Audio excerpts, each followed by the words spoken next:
আমরা আমাদের সাধ্যের মধ্যে যতদূর পেরেছি আমরা নিয়মিত বাচ্চাদের পরিষেবা দিয়ে গেছি, ডিমটা চালিয়ে গেছি, কিন্তু আর আমাদের পক্ষে সম্ভব হচ্ছে না। সেই জন্য আমরা বাধ্য হয়েছি আমরা এই পথে নামতে। আর বিভিন্ন জায়গায় আন্দোলন হচ্ছে, বিভিন্ন জায়গায় বিক্ষোভ সমাবেশ হচ্ছে, ডিএম সাহেবের কাছে গিয়ে ডেপুটেশন দেওয়া হচ্ছে। এগুলো তো চলতেই থাকবে। একটু আমাদের দিকে একটু দৃষ্টি দিন। আমরা এত কাজ করি, এত আমাদের কোনো কাজের হিসাব নেই, সবার সব কিছু একটা কাজের হিসাব থাকে, কিন্তু আইসিডিএসের কাজে কোনো পরিসীমা নেই, সব কিছু আমাদের করতে হয়। তার উপরেও আমাদেরকেই আবার কথাগুলো শুনতে হয় ঘুরিয়ে, আমরা যদি কিছু বলতে যাই।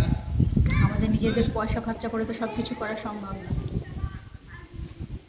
একটা পরিকাঠামো চালাতে গেলে, সিস্টেম চালাতে গেলে তো যেগুলো প্রয়োজন সেগুলো আমাদেরও তো দাবি, আমরাও তো চাইতে পারি, সেগুলো আমাদের দিতে হবে। তবে তো একটা সঠিকভাবে পরিকাঠামো চলবে। যে আমার কেন্দ্রটা চালানোর জন্য যেগুলো দরকার, যে টিএলএমগুলো দরকার, সেগুলো কিন্তু নেই। কিন্তু কি নিজের ইচ্ছেতে যাতে বাচ্চাগুলো আসে সেই জন্য এগুলো বানিয়ে নিচ্ছি, যে বাচ্চাগুলো আরও আকর্ষিত হবে স্কুলটায় আসতে। সেই জন্য নিজে বাড়িতে বুদ্ধি খাটিয়ে, অন্য ইউটিউব দেখিয়ে, আমার হাজব্যান্ড আমার সহযোগিতা করে, এভাবে আমরা বানাচ্ছি কেন্দ্রগুলো চালানোর জন্য সুন্দর। তারপরেও যদি কথা শুনতে হয় যে কেন্দ্র চালানোর কোনো যোগ্যতা নেই, কেন্দ্র চালানোর জন্য সঠিক লোক নির্বাচন করা হয়নি, তখন কতটা খারাপ লাগে বলুন। তখন সেই মানসিকতাটা থাকবে না যে না, আমি কাজটাকে সুন্দরভাবে চালাবো, নিজের মতো করে চালাবো।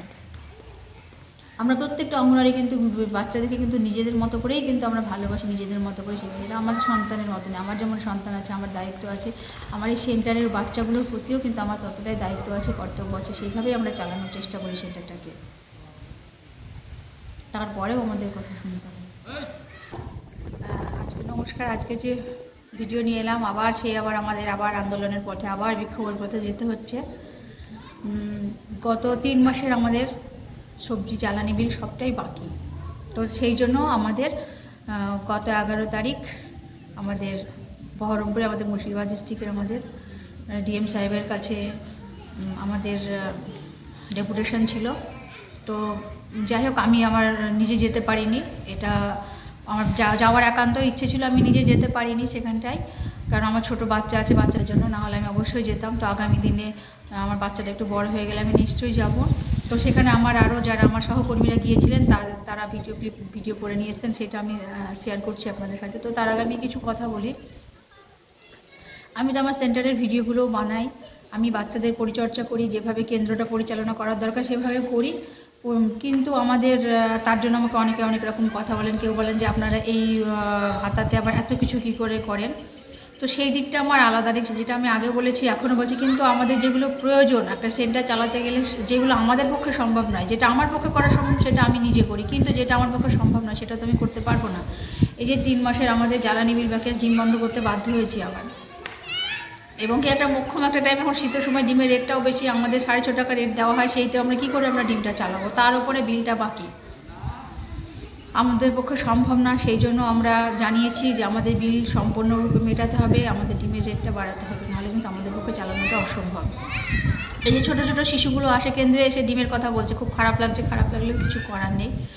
আর তাছাড়া আর ডিম যতই বলি না কারণ আমরা সেন্টার চালাই, আমাদের পাঠ্যক্রম চলে, সব কিছু চলে, কিন্তু ডিমটা একটা ভাইটাল গুরুত্বপূর্ণ ভূমিকা পালন করে একটা সেন্টার চালানোর ক্ষেত্রে।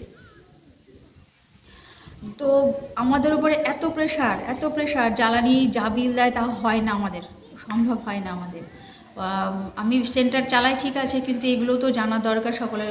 ভীষণ অসুবিধা হয়ে যায় আমাদের ভাত, আমাদের উপরে প্রেশার রয়েছে, আমাদের স্পট ফিডিংটা করাতে হবে। স্পট ফিডিং যে ভাতের দিনে আলু থাকে না শিশুদের, শুধু গর্ভবতী পশু যদি থাকে তাও আমরা জ্বালাই, ম্যানেজ করে নিই নিজেরা। মানে প্রেশার দিতে দিতে এমন একটা জায়গায় চলে যাচ্ছি, তো মানে কি বলবো, কিছু বলার নেই। আজকের আমি আমার সেন্টারটাকে চালাচ্ছি, সব কিছু করছি, তারপরেও এত কিছু করার পরেও যখন আপনাকে বলা হয় যে আপনার কাজের কোনো যোগ্যতা নেই, ধরুন আপনাকে হয়তো আপনার ঘরের তালাটা দিল, চাবিটা দিল না, চাবিটার কথা যদি বলতে চাইছি, চাবিটা তো লাগবে আমার, তাহলে কি তোমার কাজের যোগ্যতা নেই? তাহলে যোগ্যতাটা কি আমি চুপ করে মুখ বুঝে সব কিছু সহ্য করে গেলে আমার যোগ্যতা থাকবে? আর আমরা তো আইসিডিএস কর্মী, মানে আমরা মায়েরা কাজ করি, আমাদেরও নিজেদের বাড়িতে বাচ্চা আছে, আমরা অন্যের বাচ্চাদের আমরা পরিষেবা দিতে গিয়ে নিজের বাচ্চাটা সঠিক যত্ন করতে পারছি না। আপনাদের অনেকের হয়তো মনে হতে পারে হ্যাঁ তাহলে কাজটা ছেড়ে দেবেন, আমি ছেড়ে দেবো, অন্য কেউ করবে, কিন্তু যারা করবে তারা সকলেই মা। আমরা কাজটা করবো না সে কথা বলছি না, কিন্তু সব কিছুতে একটা পরিসীমা থাকবে, কিন্তু আমাদের কাজের কোনো পরিসীমা নেই। সেই অনুযায়ী আমাদের ভাতাটা দেওয়া হচ্ছে না, তাও যেটুকু দেওয়া হচ্ছে আমাদের একটা সাম্মানিক ভাতা বলা হয়, কিন্তু কী দেওয়া হচ্ছে অসম্মানের সহিতই বলবো।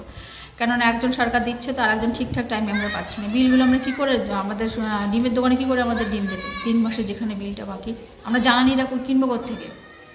কিছু বলতে গেলে বলা হয় নিজেদের মানসিকতা তৈরি করো সঠিকভাবে, তোমরা স্বেচ্ছাসেবী কর্মী, সব ঠিক আছে। আমি 8,200 টাকার বিনিময়ে আমার মানসিকতা কতটা দেখাতে পারবো? আমি আমার শিশুগুলোর ক্ষেত্রে দেখাতে পারবো শুধু, হয়তো বাচ্চাদের আমি কিছু করলাম, আমার সেন্টারটাকে যতটা পারলাম ডেকোরেশন করলাম নিজের চেষ্টাতে, কিন্তু তার বেশি আমি আমার 8,200 টাকার বিনিময়ে আমি কতটা মানসিকতা দেখাতে পারবো?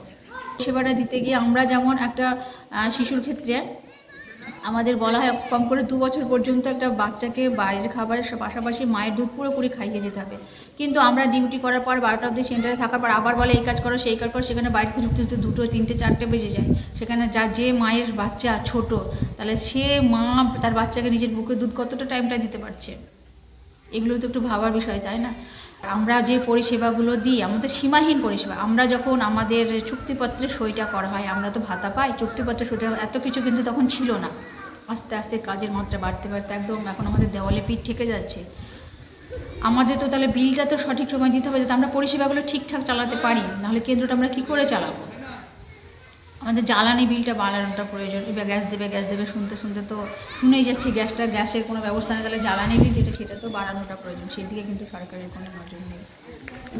আমরা কীভাবে কতটা কি ম্যানেজ করে চালাবো? আমরা সব দিক থেকে আমাদের বলছে ডিম আলু ঝোল করে দাও, তাহলে ডিম আলু ঝোলটা করবোটা কোথা থেকে?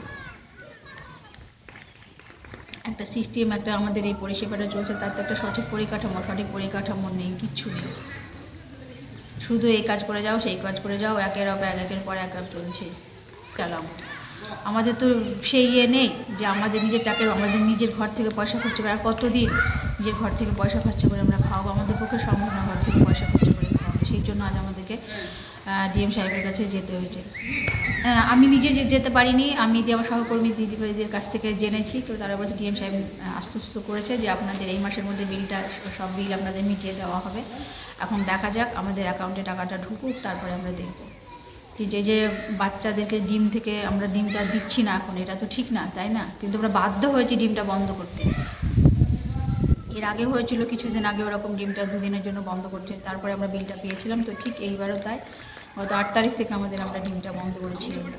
আমাদের কেন্দ্রে বাচ্চাদের আর ডিম দিচ্ছি না, এমনি যেমন খিচুড়ি ভাত যেভাবে হয় রুটিন অনুযায়ী সেটাই হচ্ছে, শুধু ডিমটা বাদ দিয়ে।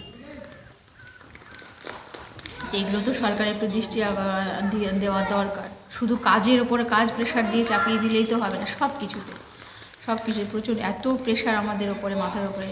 একটা কাজ দিচ্ছে তাহলে সঠিক সব কিছুর জন্য একটা প্রিপারেশন, একটা সেন্টার ডেকোরেশন, একটা সেন্টার চালাতে গেলে কি প্রয়োজন একটা সেন্টার ডেকোরেশন। আমি আমার হাতে যতটা পারছি ততটা করছি, তার উপরে তো আমি পারবো না করতে, তাই না? তা আমি আপনাদেরকে মিটিংটা আমি দেখাচ্ছি।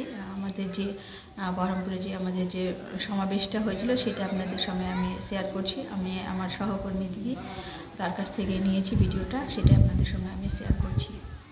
মঞ্চ থেকে সিএমএইচকে হুঁশিয়ারি দিতে চাই, আমাদের সামনে 29শে জানুয়ারি রাজ্য জামায়াত আছে, ওই জামায়াতের পরে আমরা এই সিএমএইচকে ছাড়া রাজ্য জেলা ছাড়া যদি না করতে পারি তখন আমরা একটা ইউনিয়ন দেখে নেব যে আমরা কি করতে পারি। আর একটা বার্তা দিয়ে যায়, ইউনিয়নই হচ্ছে বার্তার শেষ রাস্তা। এই জন্য প্রত্যেককে বলছি, আমরা যেরকম সিআইটু ছত্রছায়ায় আছি, এই সিআইটু ছত্রছায়া থেকে আমাদের রুটির লড়াই আমাদের লড়তে হবে।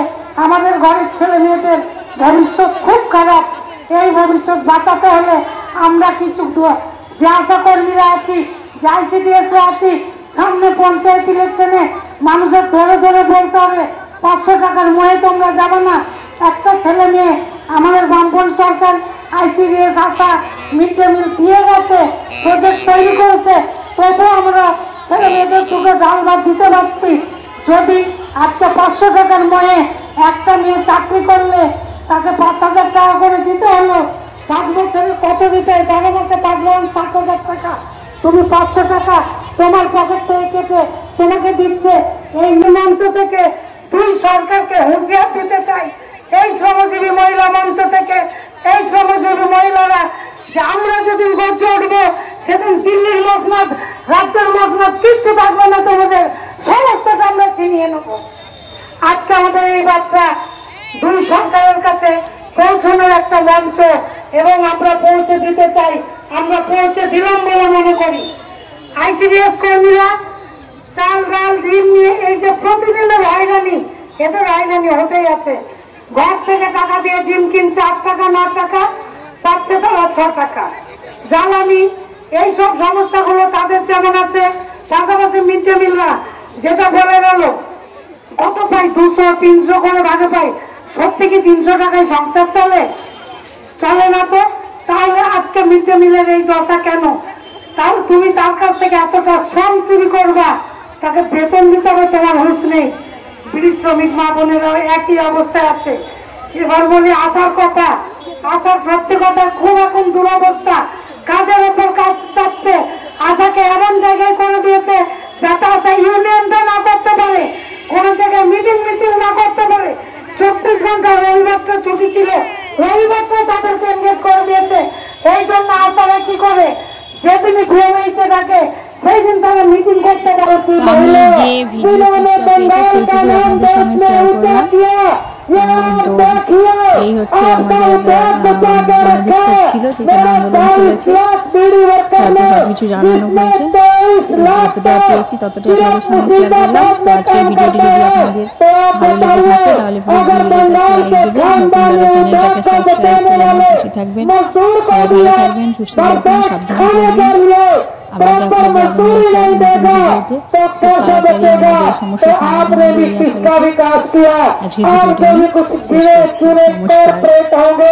क्योंकि सब कुछ आपने आउटसोर्स कर दिया, सब कुछ ठेके में कर दिया।